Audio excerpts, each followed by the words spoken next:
అందరికీ నమస్కారం.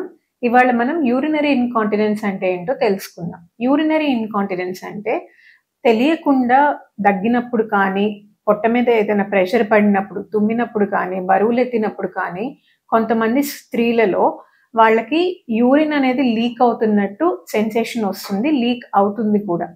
ఇది జనరల్‌గా 50, 60 ఏళ్ల వయసొచ్చిన వాళ్ళకి కామన్‌గా వచ్చే సింప్టమ్. ఇది ప్రాబ్లమ్ ఎందుకొస్తది అంటే నంబర్ 1 ఒబెసిటీ. బాగా లావుగా ఉన్న ఆడవారిలో ప్రెషర్ ఎక్కువ అవ్వడం వల్ల దానివల్ల వచ్చే అవకాశాలుంటాయి. నంబర్ 2 డెలివరీస్‌కి మధ్యలో గ్యాప్ లేకుండా ముగ్గురు, నలుగురు, ఐదుగురిని కన్నవాళ్ళు ఉండేవాళ్ళు పూర్వకాలంలో. సో, అలాంటి పెద్దవారిలో ఈ ప్రాబ్లమ్ మనం చాలా కామన్‌గా చూసేవాళ్ళం. నంబర్ 3 ఇప్పుడు గూడా డెలివరీ అయిన తర్వాత పెల్విక్ ఫ్లోర్ ఎక్సర్‌సైజెస్ అనేవి కరెక్ట్‌గా చేసుకోకుండా, పెల్విక్ మజిల్స్ అంటే కింద భాగంలో ఉండే కండరాలు ఏవైతే వీక్‌నెస్ డెవలప్ అవుతాయో, అలా డెవలప్ అయిన వీక్‌నెస్ వల్ల ఈ యూరిన్ అనేది ఈజీగా లీక్ అయిపోయే అవకాశాలుంటాయి. సో, దీన్ని మనం ఎలా ప్రివెంట్ చేసుకోవాలి? సో, డెలివరీకి మధ్యలో నేను చెప్పినట్టు కనీసం 2-3 సంవత్సరాలు గ్యాప్ ఉండాలి. సో, ఒకసారి ఒక లేడీ ప్రెగ్నెంట్ అయిన తర్వాత నెక్స్ట్ ప్రెగ్నెన్సీ ప్లాన్ చేయడానికి కనీసం 2-3 ఇయర్స్ అన్నా గ్యాప్ ఉంచుకుంటే మంచిది. యూజువల్లీ నార్మల్ డెలివరీస్ అయిన వాళ్ళకి ఈ ప్రాబ్లమ్ జనరల్‌గా ఎక్కువ ఉండే అవకాశాలు ఉంటాయి. ఎందుకంటే నార్మల్ డెలివరీలో మన కింద భాగంలో ఉండే కండరాలు అన్నీ వీక్ అవుతాయి కొద్దిగా.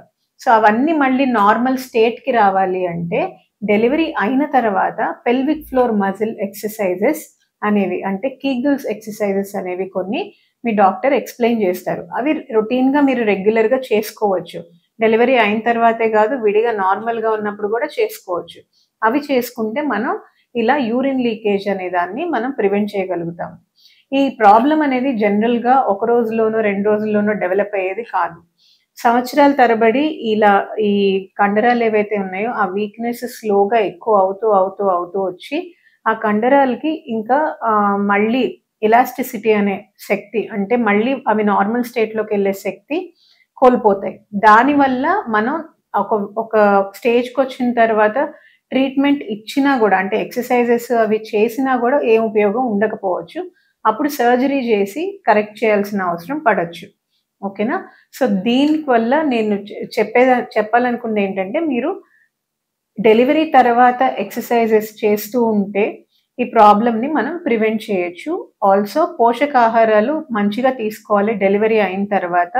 డెలివరీ వరకే ఆ అమ్మాయిని జాగ్రత్తగా చూసుకుంటామంటే కుదరదు. సో, డెలివరీ తర్వాత గూడా మనం కొద్దిగా చిన్న ఎక్సర్‌సైజెస్, చిన్న జాగ్రత్తలు పాటిస్తే ఈ యూరిన్ లీకేజ్ ఇలాంటి పెద్ద ప్రాబ్లమ్స్‌ని మనం అవాయిడ్ చేయొచ్చు.